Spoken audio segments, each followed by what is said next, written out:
Donc voilà, bonjour à tous. J'espère que vous allez bien plutôt et que vous avez passé un bon Eid. Et Washelkoum Mbrouka. Aujourd'hui, on va entamer le premier dossier, ou plutôt le dossier 8, première séance.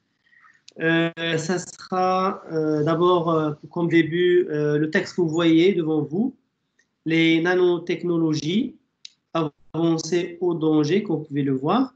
Donc d'abord, je vais vous lire le texte. Est-ce que vous arrivez à le lire?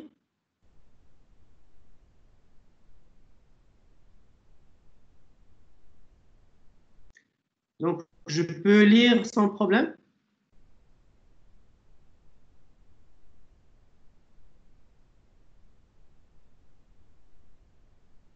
Est-ce que vous m'entendez?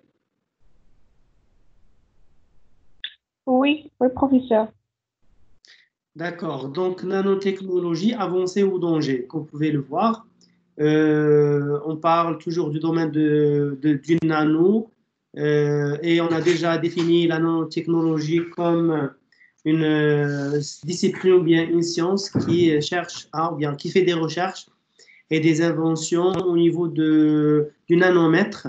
Et quand on dit nanomètre, c'est 1 mètre divisé par 1000 piétunités. Donc, les nanotechnologies sont un domaine de recherche actif et prometteur, comme toutes ces techniques nouvelles, notamment les OGM.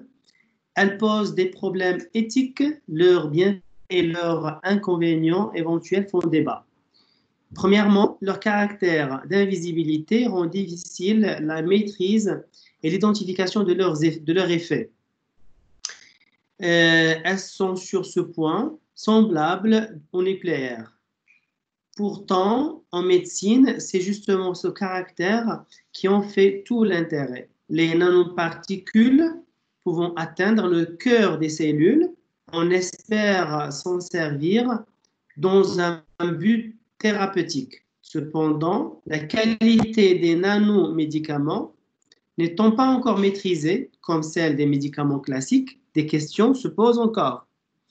Deuxièmement, ce caractère même d'invisibilité permet une utilisation des nanotechnologies dans le domaine de la sécurité avec des systèmes révolutionnaires comme les nanocaméras ou les nanomarqueurs repérables par GPS.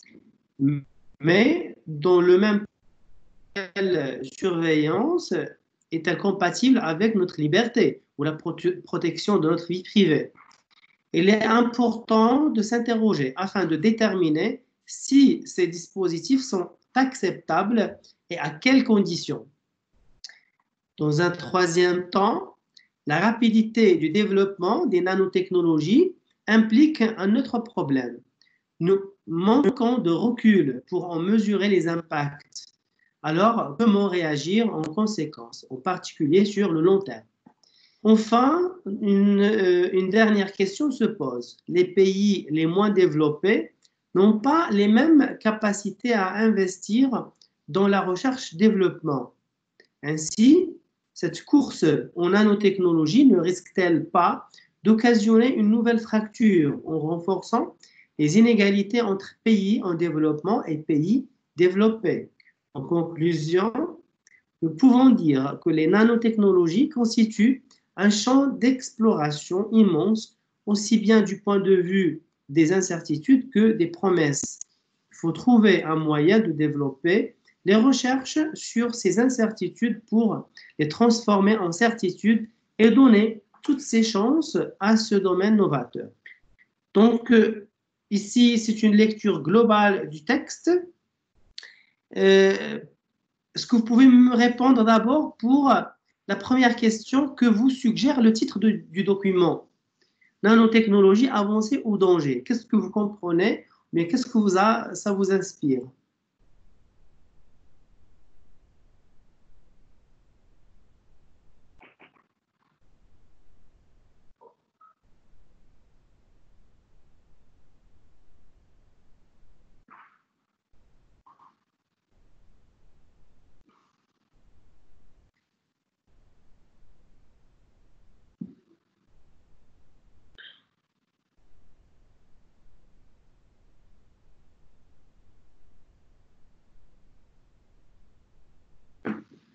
Donc, j'attends des réactions. Je ne sais pas si vous m'entendez ou pas.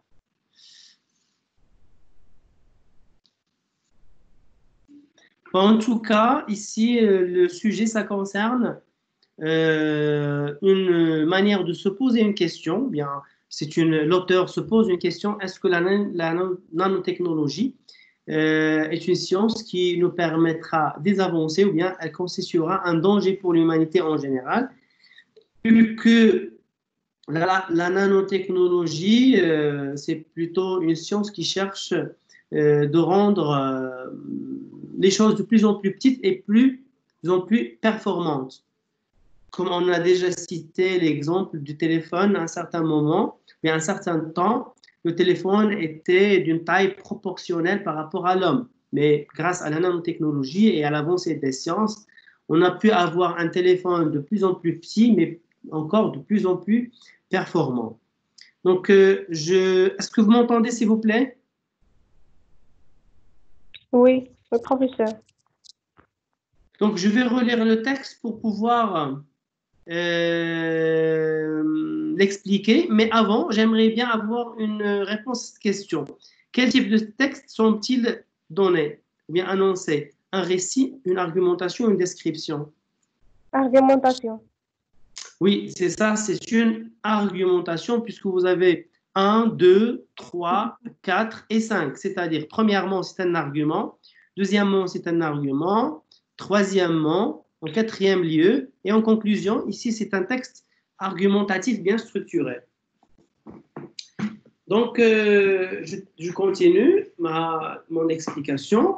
Donc, premièrement, leur caractère d'invisibilité rend difficile la maîtrise et l'identification de leurs effets. C'est-à-dire ici, on parle des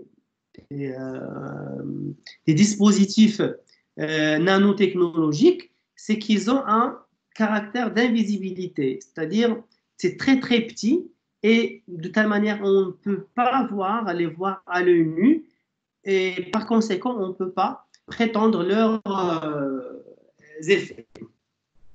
Donc, elles sont sur ce point semblable au nucléaire. Hein.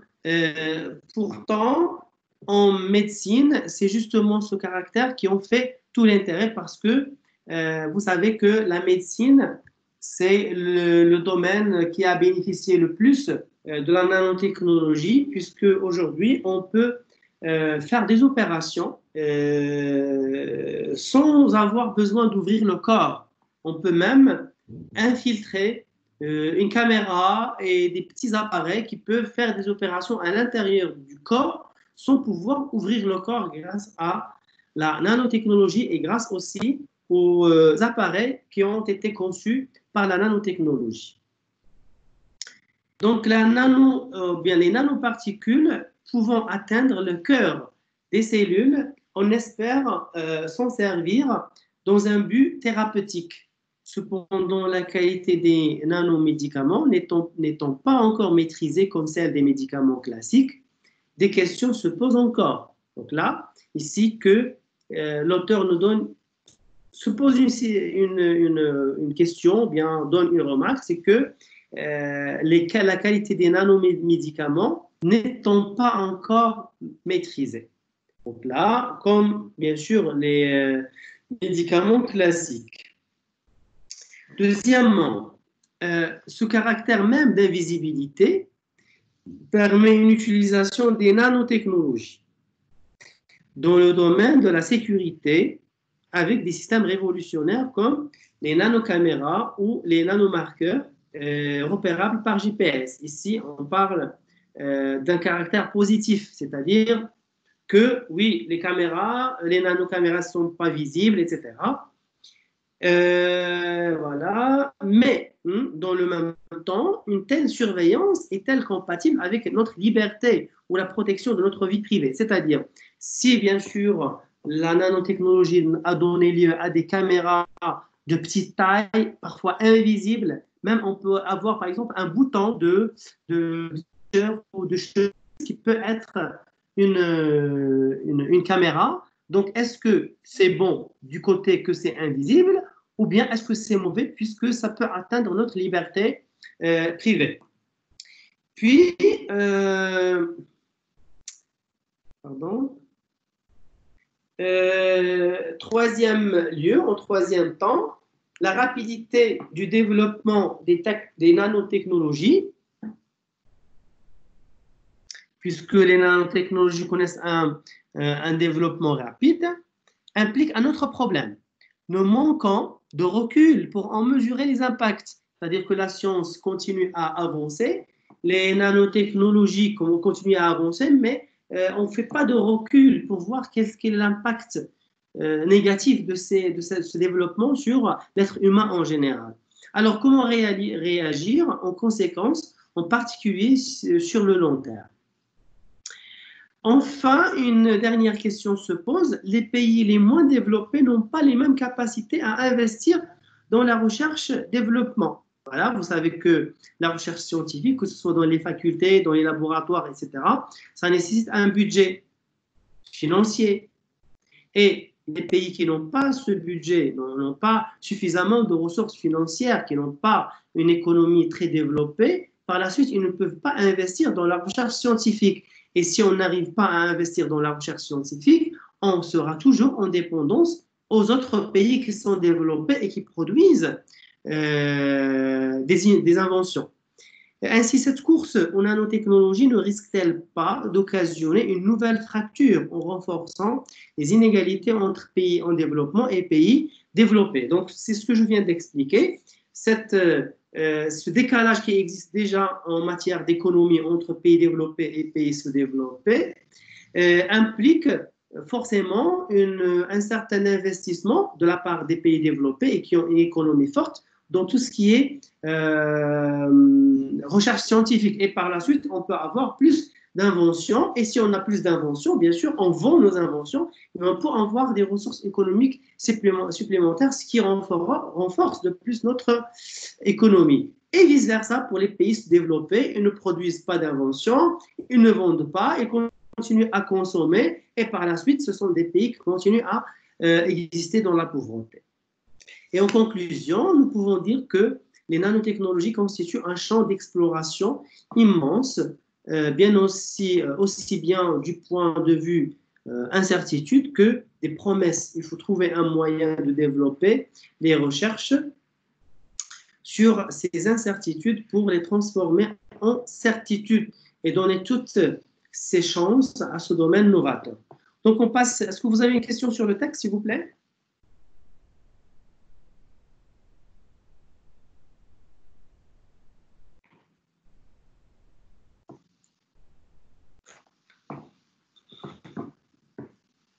C'est bon?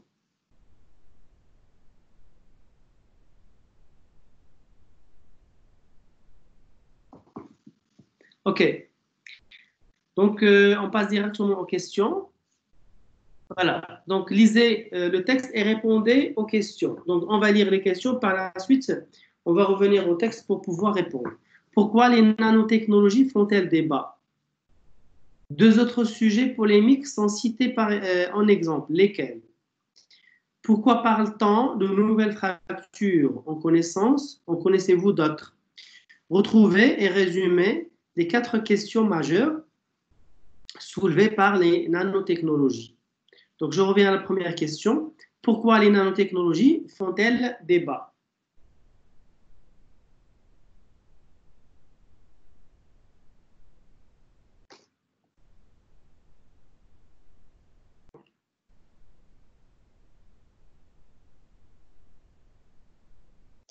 De quel débat on parle déjà?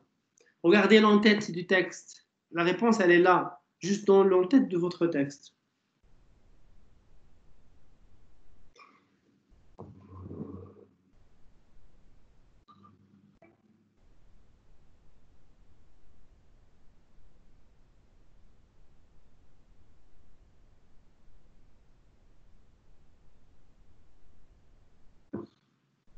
Donc là, vous avez que elles posent des problèmes éthiques. Leurs bienfaits et leurs inconvénients éventuels font débat. C'est-à-dire, quand on dit débat, c'est-à-dire discussion. On peut dire aussi polémique.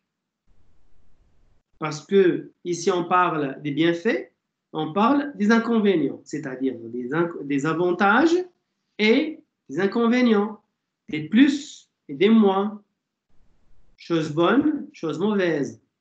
Donc, si on parle des avantages et des inconvénients, c'est qu'on parle de l'éthique. Qu'est-ce que c'est que l'éthique? C'est le côté moral des choses. Est-ce que c'est bon de faire ceci? Quand on parle de l'éthique de la science, est-ce que c'est dans le cas où on se pose la question, est-ce que cette science est bonne pour l'être humain ou bien pour l'humanité en général?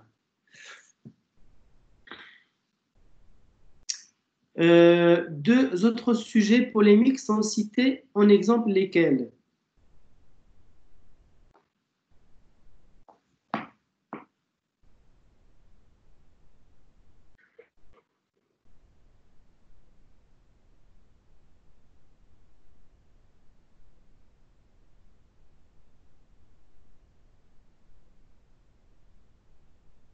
C'est dans votre premier paragraphe. On a cité ici deux domaines qui sont aussi touchés par, ou bien qui sont aussi concernés par tout ce qui est nanotechnologie. Donc, quels sont ces deux domaines?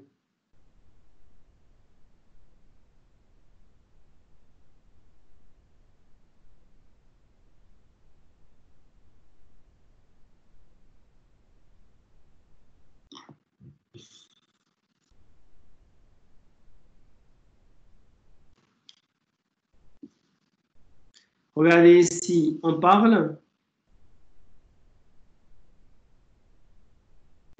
médecine, voilà, médecine. Et on parle aussi de thérapeutique, Médicaments. voilà.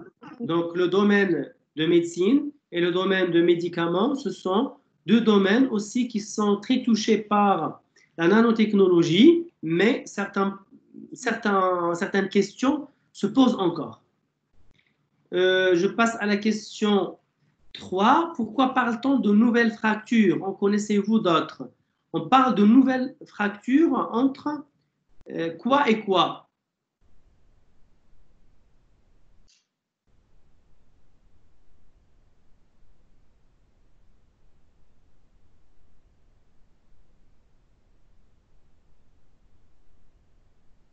القطيعة بين اش و اش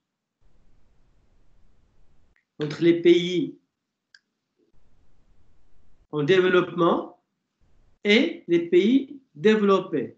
هذاك القطيعة ولا هذاك الهوة اللي بين الدول المتخلفة والدول المتقدمة، لأن الدول المتخلفة هي دول غير منتجة للعلم، وبالتالي وعلاش كتكون غير منتجه للعلم؟ لان ما فيهاش ان انفستيسمون، ما فيهاش يعني الدوله ما كتضخش فيها الفلوس والاموال اللي تمكن لي لابوغاتوار يديروا باش يديروا لي ريشيرش. ان ميم طون الدول المتقدمه كتكون ليكونومي ديالها قويه، وبالتالي كيكون لي ريسورس فينونسيير عندها موجودين، وبالتالي لي لابوغاتوار كيلقاو باش يمكن يخدموا. Et par la suite, les laboratoires, quand ils travaillent, quand ils fonctionnent, ils peuvent nous donner des résultats qui يوصلوا لنا النتائج. وملي كيوصلوا لنا النتائج، هذه النتائج كتباع بالفلوس، وهذيك النتائج اللي كتباع كتقوي الاقتصاد ديال الدوله، وبالتالي الدول المتقدمه كتبقى غاديه في التطور ديالها، والدول المتخلفه كتبقى حاصله في التخلف ديالها.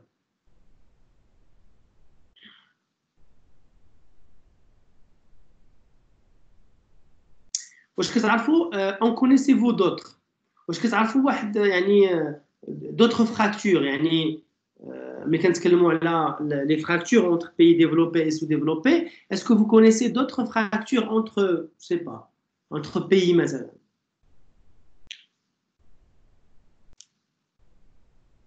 مثلا الهوة او ذاك الفراغ بين دول ودول بخصوص اش من موضوع مثلا.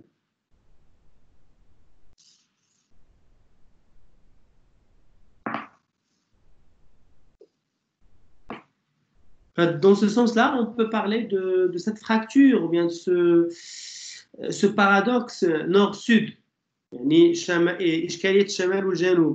La plupart du temps, les pays du sud sont moins développés par rapport aux pays du nord.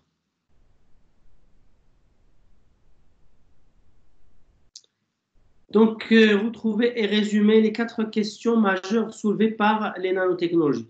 Donc, c'est ça la question la plus importante dans ce texte-là. Je vais donner, voilà, je vais vous montrer chaque paragraphe à part et quelqu'un pourrait me résumer la question de ce paragraphe.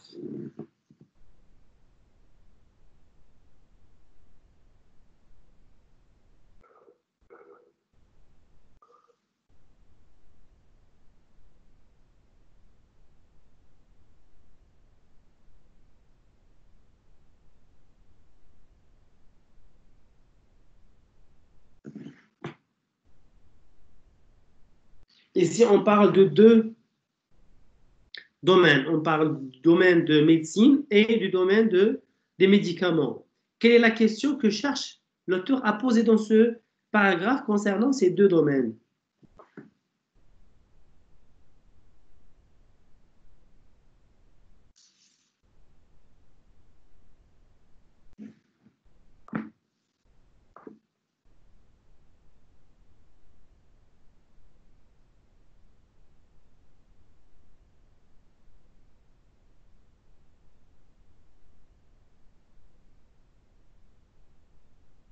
Bon, pour ne pas perdre du temps, regardez bien.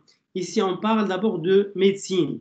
On se pose la question, euh, la question qui concerne le but thérapeutique des nanotechnologies. Est-ce que vraiment les nanotechnologies n'ont pas peut-être des effets secondaires par rapport à la chirurgie classique?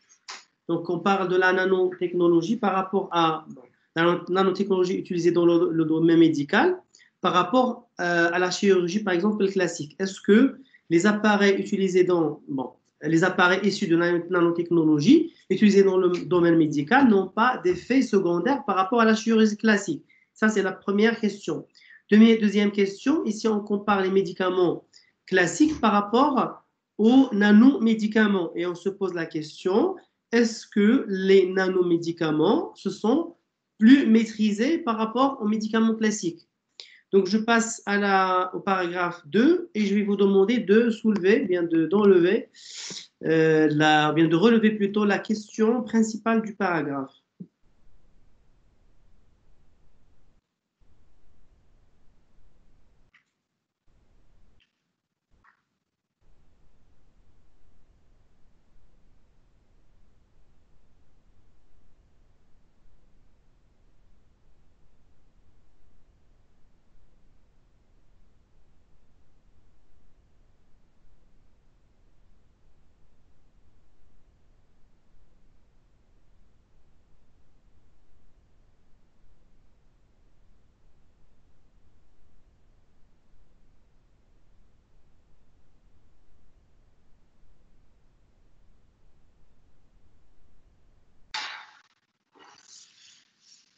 Donc, s'il vous plaît, essayez de trouver la question principale posée dans ce paragraphe.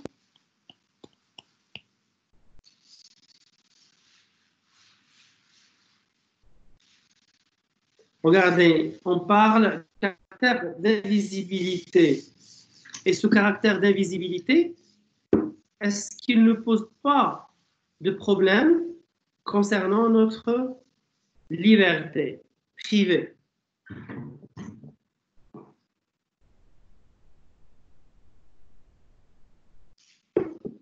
Je ne sais pas, est-ce que vous me suivez ou non? Est-ce que vous comprenez ce qu'on explique ou non?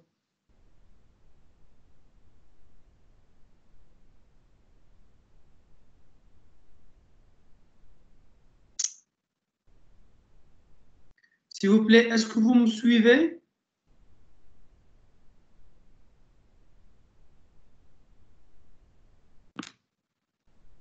Oui. Donc, s'il vous plaît, si vous ne m'entendez pas ou il y a un problème, vous pouvez me signaler, hein. Parce que j'explique, mais je ne sais pas, est-ce que vous me comprenez? Est-ce que mes explications vous arrivent ou non? On passe au troisième paragraphe. Voilà, voici le troisième paragraphe. Est-ce que vous pouvez ici me relever la question principale présentée par l'auteur?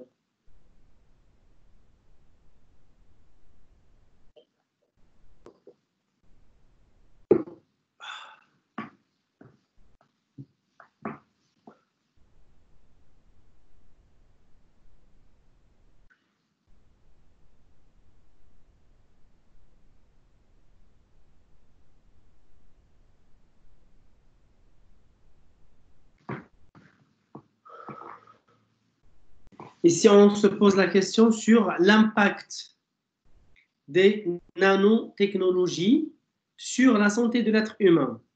C'est-à-dire, est-ce que la nanotechnologie n'a pas d'impact sur la santé des êtres humains? C'est pourquoi il a dit, ne manquons de recul. ما كنرجعوش للور باش نشوفوا شنو هما les effets secondaires des appareils qu'on utilise aujourd'hui.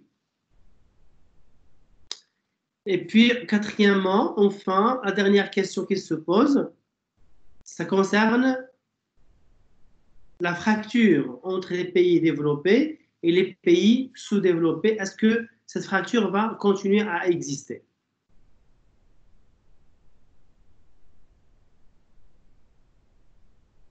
Ok, donc relisez les paragraphes 1 et 2. Et de quelles caractéristiques des nanotechnologies parlent-ils? Voici le premier et le deuxième paragraphe. Essayez de trouver les deux caractères principaux des nanotechnologies.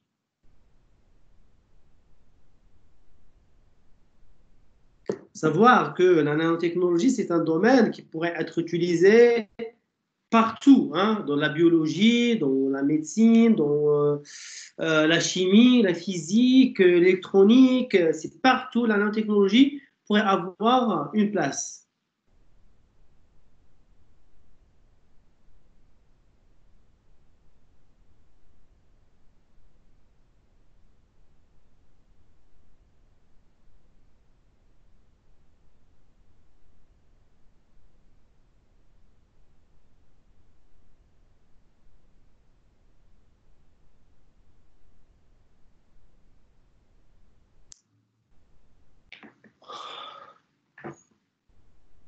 Pour le premier paragraphe, on a le caractère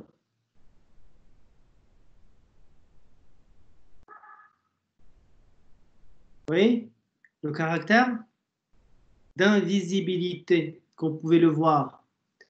Donc,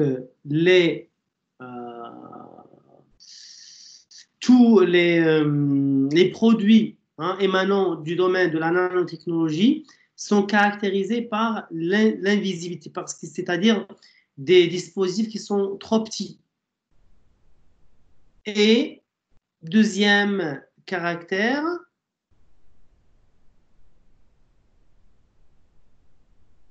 pour parler dans le deuxième paragraphe, on parle d'un deuxième caractère.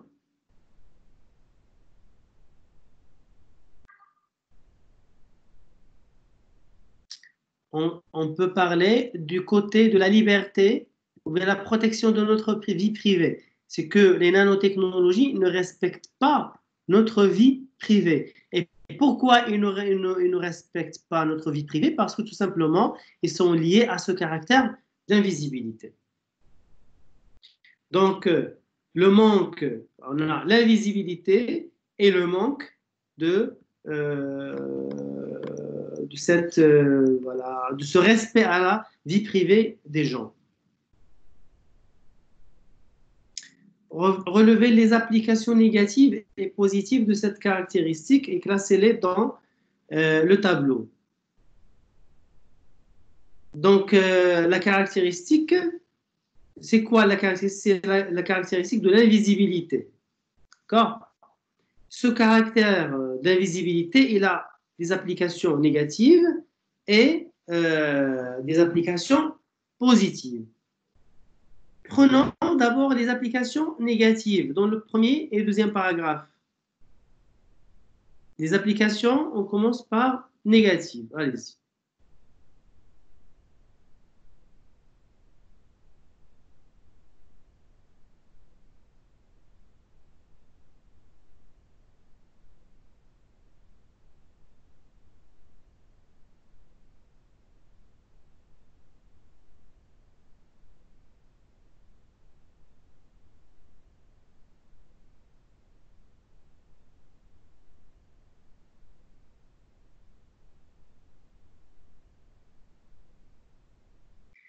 Donc, premier point négatif de l'invisibilité des dispositifs nanotechnologiques.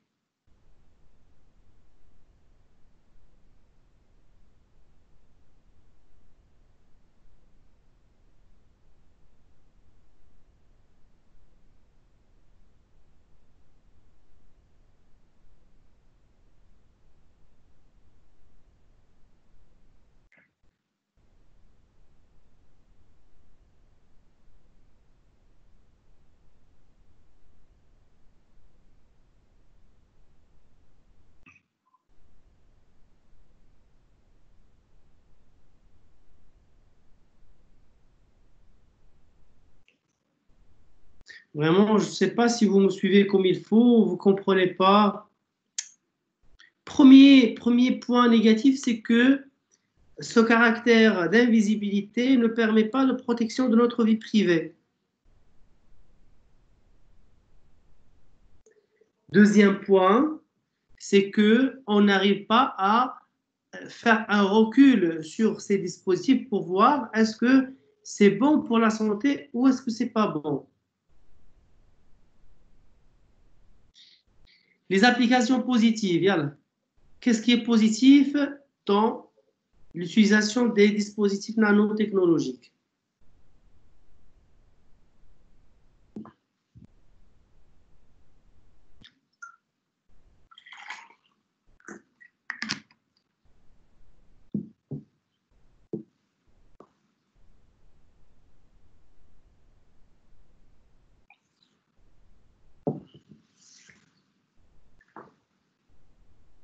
Ce qui est positif, c'est qu'il est utilisé pour un but thérapeutique. Mais quand on est thérapeutique, c'est-à-dire il agit.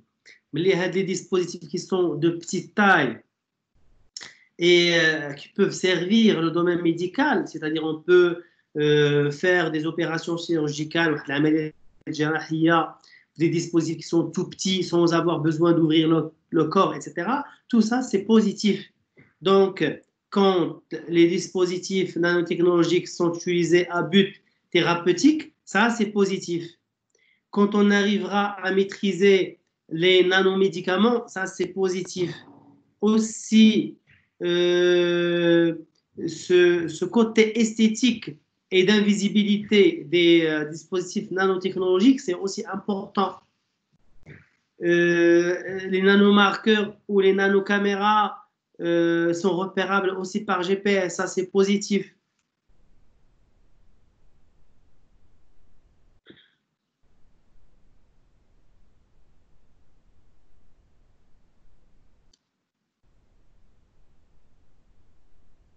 Donc ici, on a déjà cité dans le texte précédent OGM. OGM, c'est organisme génétiquement modifié, qui est un organisme vivant dont le patrimoine génétique a été modifié par intervention humaine.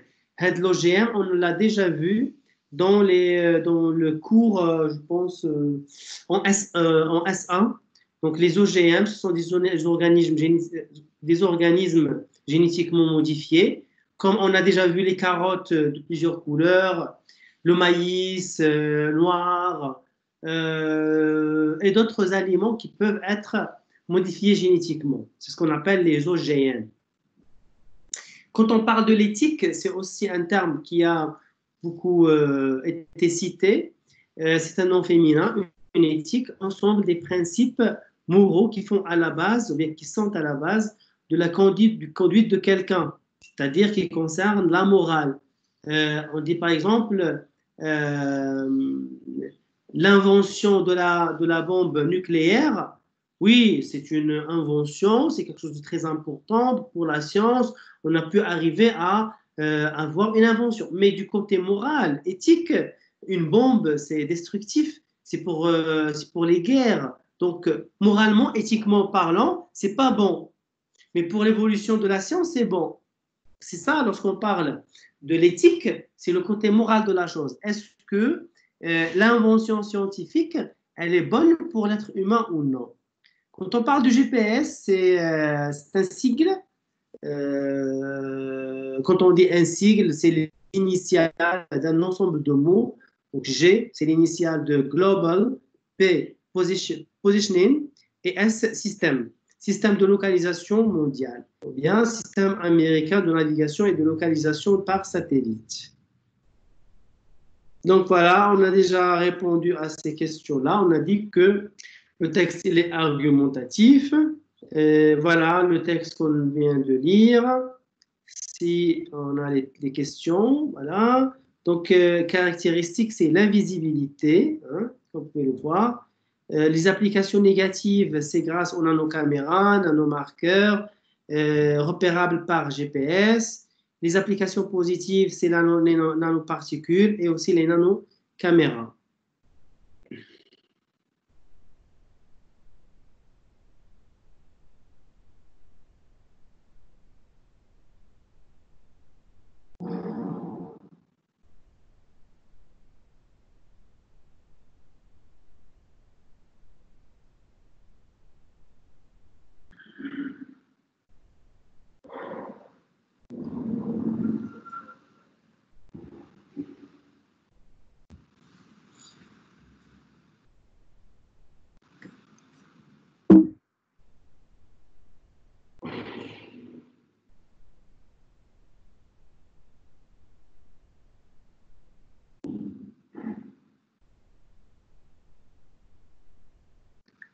que vous avez un autre document sur vos écrans?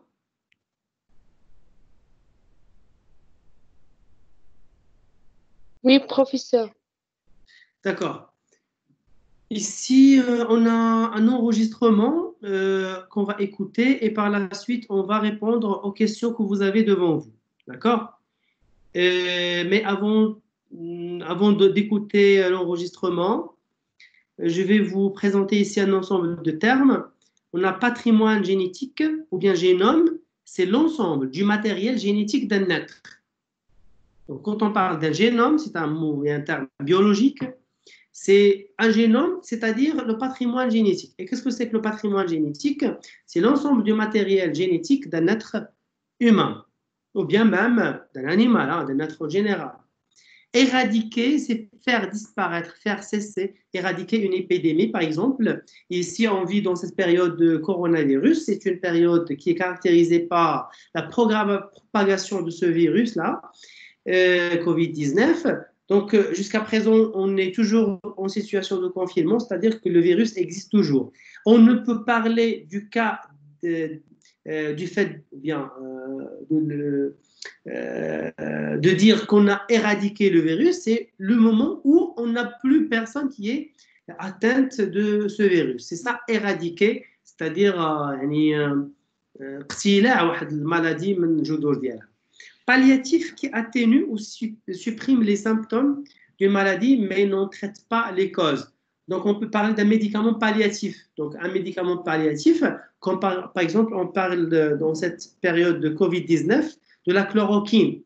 Vous avez déjà entendu parler de la chloroquine. Ce qu'on dit jusqu'à présent, certains disent que la chloroquine, c'est un médicament efficace pour le Covid-19, mais pour d'autres, ils disent que c'est juste un médicament palliatif, c'est-à-dire un médicament palliatif, c'est un médicament qui atténue ou peut-être supprime les symptômes d'une maladie sans vraiment traiter les causes. Incurable, c'est qui ne peut être guéri, comme le coronavirus maintenant, plutôt la coronavirus, c'est un virus qui ne pourrait être curable aujourd'hui. Mon, bien sûr, c'est le pluriel du mot maladie. Voilà, donc je vais vous passer l'enregistrement. Mais avant, s'il vous plaît,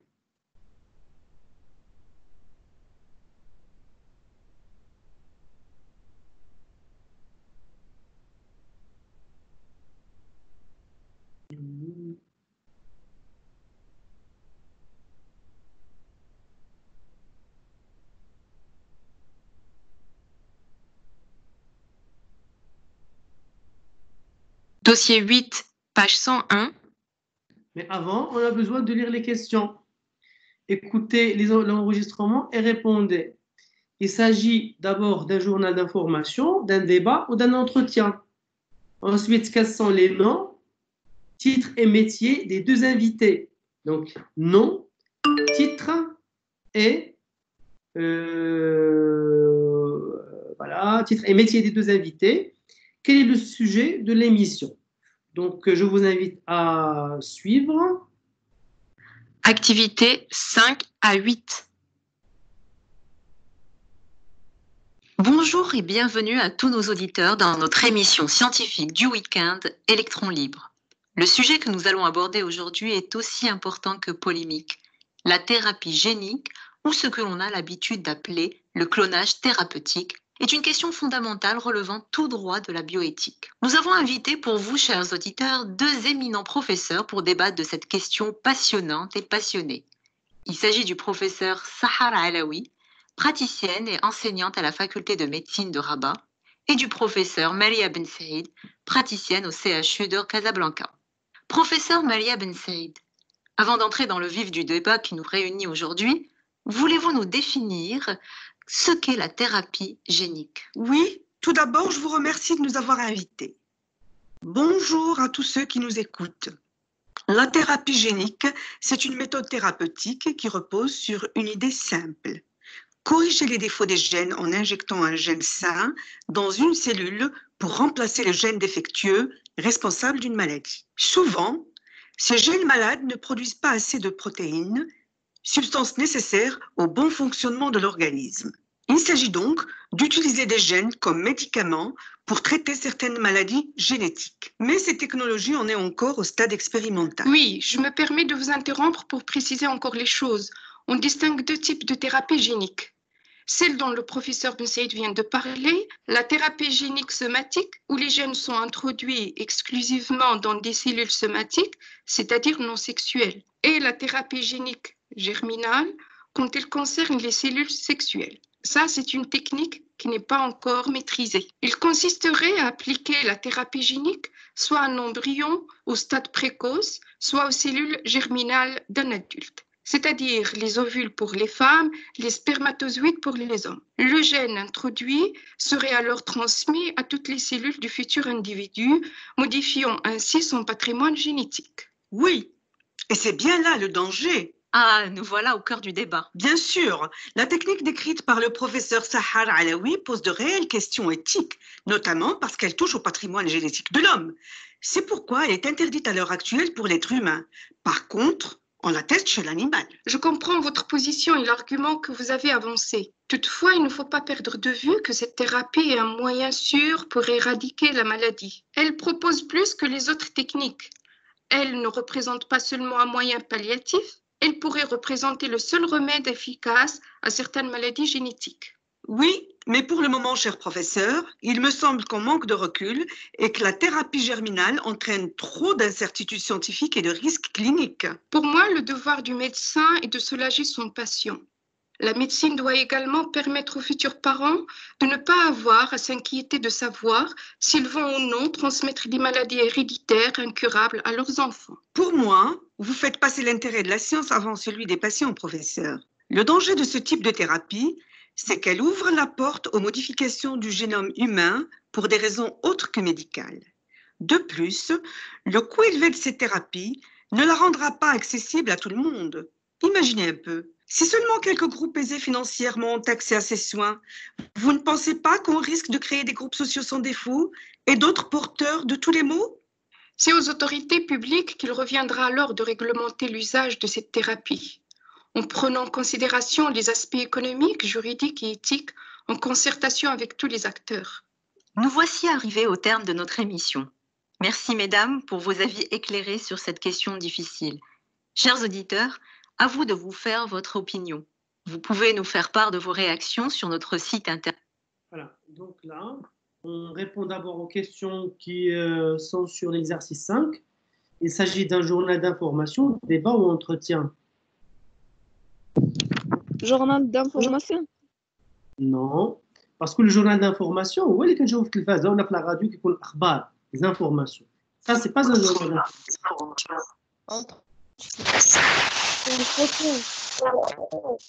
Non plus, c'est pas un entretien, puisqu'il s'agit ici, c'est pas un entretien entre deux personnes, une qui pose la question, une qui répond, mais plutôt c'est un débat entre deux profs, ou bien entre deux personnes. Un débat, niqash, hein? C'est pas un entretien. Voilà, donc quels sont les noms, titres et métiers de ces deux invités? Donc, le nom, la première personne, c'est Sahar Alaoui et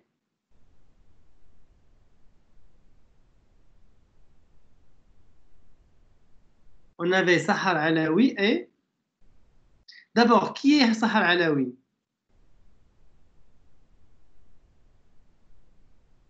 On avait deux, un professeur à l'université et un professeur au CHU, c'est-à-dire son centre hospitalier universitaire.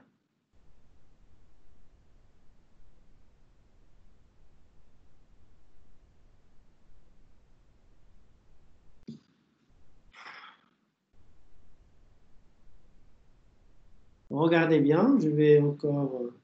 que nous allons aborder aujourd'hui est aussi important que polémique. La thérapie relevant tout droit de la bioéthique. Nous avons invité pour vous, chers auditeurs, deux éminents professeurs pour débattre de cette question passionnante et passionnée. Il s'agit du professeur Sahar Alaoui, praticienne et enseignante à la faculté de médecine de Rabat, et du professeur Malia Ben Saïd, praticienne au CHU de Casablanca. Donc, vous pouvez le voir, ici, on a deux professeurs, un professeur de l'université et un professeur au CHU. Donc, voilà, quand on parle du titre, la première, c'est un professeur, la deuxième, c'est une praticienne. Et voilà, quel est le sujet de l'émission? Donc, je vais vous encore regarder, je vais repasser l'enregistrement et vous avez à lire en même temps les questions que vous avez pour répondre avec vrai ou faux et en même temps de déceler le sujet de l'émission. Bonjour et bienvenue à tous nos auditeurs dans notre émission scientifique du week-end Électrons libres. Le sujet que nous allons aborder aujourd'hui est aussi important que polémique. La thérapie génique, ou ce que l'on a l'habitude d'appeler le clonage thérapeutique, est une question fondamentale relevant tout droit de la bioéthique. Nous avons invité pour vous, chers auditeurs, deux éminents professeurs pour débattre de cette question passionnante et passionnée. Il s'agit du professeur Alaoui, praticienne et enseignante à la faculté de médecine de Rabat, et du professeur Malia Ben Saïd, praticienne au CHU de Casablanca. Professeur Malia Ben Saïd, avant d'entrer dans le vif du débat qui nous réunit aujourd'hui, voulez-vous nous définir ce qu'est la thérapie génique? Oui, tout d'abord, je vous remercie de nous avoir invités. Bonjour à tous ceux qui nous écoutent. La thérapie génique, c'est une méthode thérapeutique qui repose sur une idée simple. Corriger les défauts des gènes en injectant un gène sain dans une cellule pour remplacer les gènes défectueux responsables d'une maladie. Souvent, ces gènes malades ne produisent pas assez de protéines, substances nécessaires au bon fonctionnement de l'organisme. Il s'agit donc d'utiliser des gènes comme médicaments pour traiter certaines maladies génétiques. Mais ces technologies en est encore au stade expérimental. Oui, je me permets de vous interrompre pour préciser encore les choses. On distingue deux types de thérapie génique. Celle dont le professeur Ben Saïd vient de parler, la thérapie génique somatique, où les gènes sont introduits exclusivement dans des cellules somatiques, c'est-à-dire non sexuelles, et la thérapie génique germinale, quand elle concerne les cellules sexuelles. Ça, c'est une technique qui n'est pas encore maîtrisée. Il consisterait à appliquer la thérapie génique soit à un embryon au stade précoce, soit aux cellules germinales d'un adulte, c'est-à-dire les ovules pour les femmes, les spermatozoïdes pour les hommes. Le gène introduit serait alors transmis à toutes les cellules du futur individu, modifiant ainsi son patrimoine génétique. Oui, et c'est bien là le danger. Ah, nous voilà au cœur du débat. Bien sûr, la technique décrite par le professeur Sahar Alaoui pose de réelles questions éthiques, notamment parce qu'elle touche au patrimoine génétique de l'homme. C'est pourquoi elle est interdite à l'heure actuelle pour l'être humain. Par contre, on la teste chez l'animal. Je comprends votre position et l'argument que vous avez avancé. Toutefois, il ne faut pas perdre de vue que cette thérapie est un moyen sûr pour éradiquer la maladie. Elle propose plus que les autres techniques. Elle ne représente pas seulement un moyen palliatif, elle pourrait représenter le seul remède efficace à certaines maladies génétiques. Oui, mais pour le moment, cher professeur, il me semble qu'on manque de recul et que la thérapie germinale entraîne trop d'incertitudes scientifiques et de risques cliniques. Pour moi, le devoir du médecin est de soulager son patient. La médecine doit également permettre aux futurs parents de ne pas avoir à s'inquiéter de savoir s'ils vont ou non transmettre des maladies héréditaires incurables à leurs enfants. Pour moi, vous faites passer l'intérêt de la science avant celui des patients, professeur. Le danger de ce type de thérapie, c'est qu'elle ouvre la porte aux modifications du génome humain pour des raisons autres que médicales. De plus, le coût élevé de ces thérapies ne la rendra pas accessible à tout le monde. Imaginez un peu. Si seulement quelques groupes aisés financièrement ont accès à ces soins, vous ne pensez pas qu'on risque de créer des groupes sociaux sans défaut et d'autres porteurs de tous les maux? C'est aux autorités publiques qu'il reviendra alors de réglementer l'usage de cette thérapie, en prenant en considération les aspects économiques, juridiques et éthiques, en concertation avec tous les acteurs. Nous voici arrivés au terme de notre émission. Merci, mesdames, pour vos avis éclairés sur cette question difficile.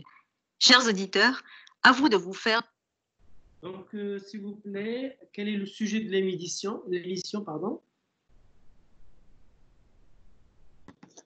La thérapie génique. Génique, c'est très bien. Donc, c'est la thérapie, l'ilaj génie. Donc, c'est une manière nouvelle pour guérir certaines maladies. On va passer à l'exercice 6 pour répondre aux questions par vrai ou faux. On peut rectifier si nécessaire, bien sûr. L'émission Électron Libre est hebdomadaire. C'est-à-dire c'est une émission qui passe chaque semaine, hebdomadaire. Oui ou non? Vous n'avez pas fait attention, regardez, dès le début. Activité 5 à 8. Bonjour et bienvenue à tous nos auditeurs dans notre émission scientifique du week-end Électron Libre. Voilà, donc c'est une émission scientifique du week-end. Donc, Vrai. oui, c'est vrai, c'est hebdomadaire puisque chaque week-end, on a cette émission-là. Thérapie génique ou et clonage thérapeutique ont le même objectif. Vrai ou faux? Vrai. Non. Non, c'est pas vrai parce que la thérapie génique, c'est pour... bah oui, donc c'est vrai puisque thérapie génique, c'est pour guérir certaines maladies et le clonage thérapeutique, c'est aussi pour guérir certaines maladies. Vous avez raison, c'est vrai. La thérapie génique consiste à injecter un gène dans l'organisme pour tuer un virus. Vrai ou faux?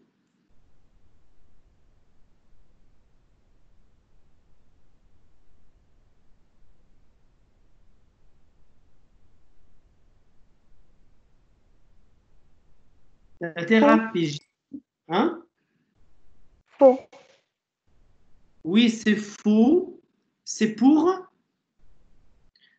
pas pour tuer un virus, mais pour guérir une maladie. Un gène qui ne sécrète pas assez de protéines est un gène qui fonctionne mal. Vrai ou faux?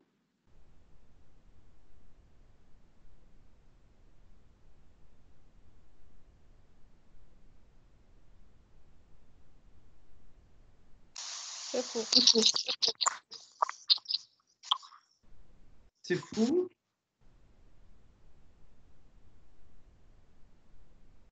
D'accord. Donc, réécoutez l'enregistrement. On a cellules germinales, on a cellules somatiques. Donc là, tout ce qui est somatique, ça appartient aux cellules du corps, hein, parce que ça vient de somme. Et les cellules germinales, ce sont des cellules, plutôt des cellules liées à certains, ou bien constituées de germes. On a donc les cellules germinales, ce sont des cellules non sexuelles ou sexuelles? Sexuel. Donc, cellules germinales, c'est sexuel.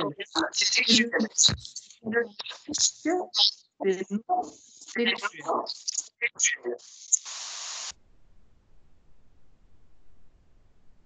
Donc, je répète, cellules germinales, c'est cellules sexuelles.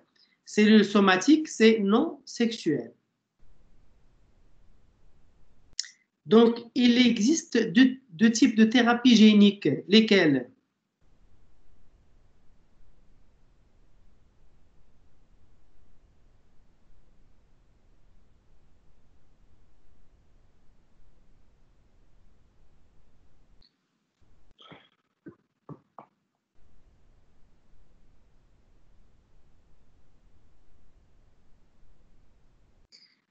Voilà, donc c'est la thérapie germinale et la thérapie somatique. Donc, quand on parle de thérapie germinale, c'est par rapport aux cellules sexuelles, ovules ou spermatozoïdes de l'être humain. Et somatique, c'est non sexuel, c'est relatif aux cellules du corps humain. Voilà, donc deux thérapies géniques, une thérapie germinale et une thérapie somatique. La seconde technique de thérapie génique n'est pas maîtrisée. En quoi consisterait-elle?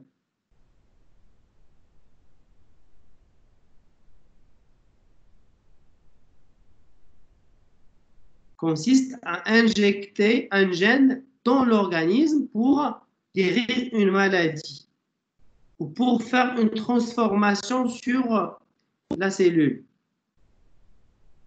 On va réécouter la dernière partie de l'enregistrement et répondre aux questions. Quel est le professeur qui défend la thérapie génique germinale? Qui est celui qui s'oppose. Et pourquoi est-elle interdite pour l'homme? Quelle question éthique essentielle soulève ce type de thérapie génique? Et relevez les arguments de chaque professeur et classez-les dans le tableau. On va d'abord s'arrêter sur ces questions-là. On va voir quel est le professeur qui défend la thérapie génique et qui est celui qui est contre. Libre. Le professeur Malia Ben Saïd. Avant d'entrer dans le vif du débat qui nous réunit aujourd'hui. Ces gènes malades ne produisent pas assez de protéines, substances nécessaires au bon fonctionnement de l'organisme. Il s'agit donc, malades ne produisent pas assez de protéines. Voilà, ici c'est la réponse à cette question. Un gène qui ne sécrète pas assez de protéines est un gène qui ne fonctionne mal, c'est vrai. Substances nécessaires au bon fonctionnement de l'organisme. Il s'agit donc d'utiliser des gènes comme médicaments pour traiter certaines maladies génétiques. Mais ces technologies en est encore au stade expérimental. Oui, je me permets de vous interrompre pour préciser encore les choses. On distingue deux types de thérapie génique. Celle dont le professeur Ben Saïd vient de parler, la thérapie génique somatique, où les gènes sont introduits exclusivement dans des cellules somatiques, c'est-à-dire non sexuelles, et la thérapie génique germinale, quand elle concerne les cellules sexuelles. Ça, c'est une technique qui n'est pas encore maîtrisée. Il consisterait à appliquer la thérapie génique soit à un embryon au stade précoce, soit aux cellules germinales d'un adulte, c'est-à-dire les ovules pour les femmes, les spermatozoïdes pour les hommes. Le gène introduit serait alors transmis à toutes les cellules du futur individu, modifiant ainsi son patrimoine génétique. Oui, et c'est bien là le danger. Ah, nous voilà au cœur du débat. Bien sûr, la technique décrite par le professeur Sahar Alaoui pose de réelles questions. Voilà, donc qui est avec qui défend la thérapie génique germinale.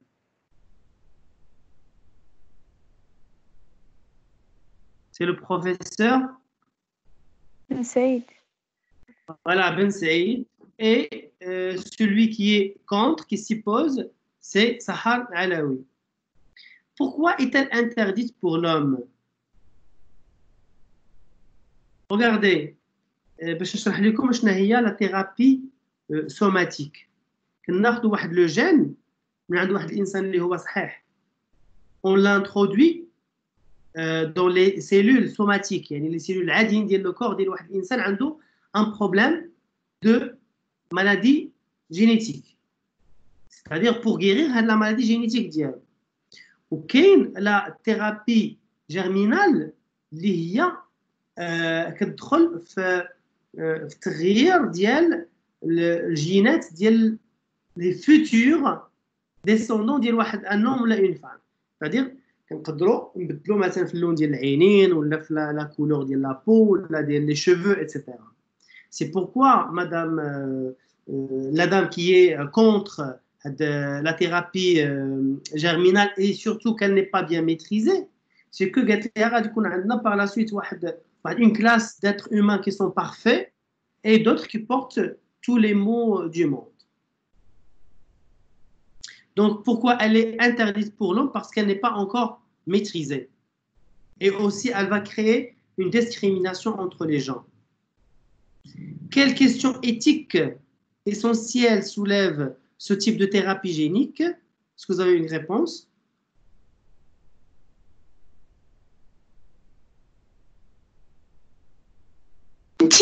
Notamment parce qu'elle touche au patrimoine génétique de l'homme. C'est pourquoi elle est interdite à l'heure actuelle pour l'être humain. Par contre, on la teste chez l'animal. Je comprends votre position et l'argument que vous avez avancé. Toutefois, il ne faut pas perdre de vue que cette thérapie est un moyen sûr pour éradiquer la maladie. Elle propose plus que les autres techniques.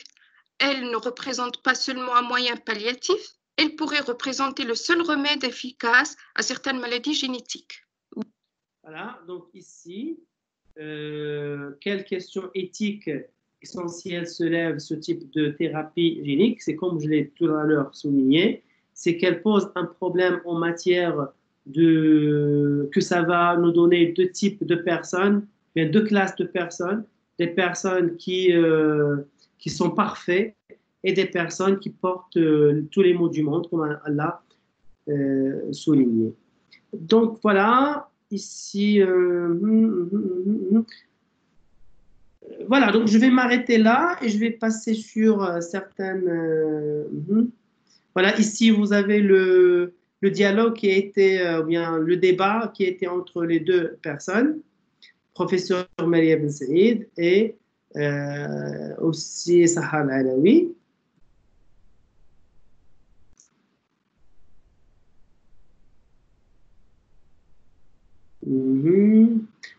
Voilà, ici vous avez la réponse à la question pourquoi c'est refusé, parce que elle touche le patrimoine génétique de l'homme.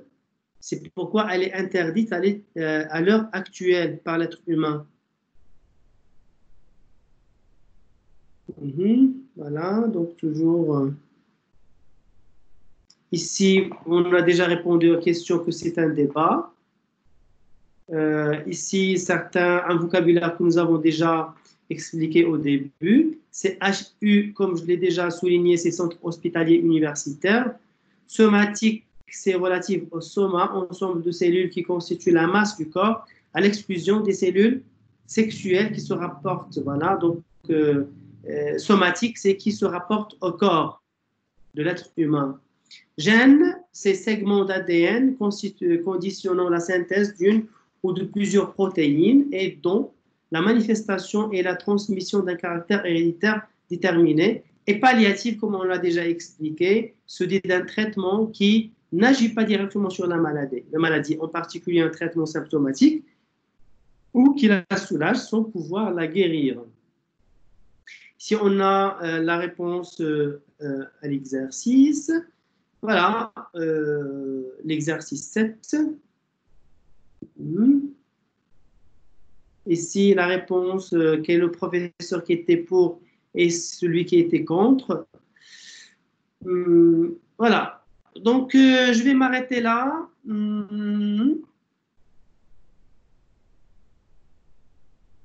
Est-ce que, s'il vous plaît, vous avez des questions concernant cette séance-là? Donc, vous allez trouver l'enregistrement sur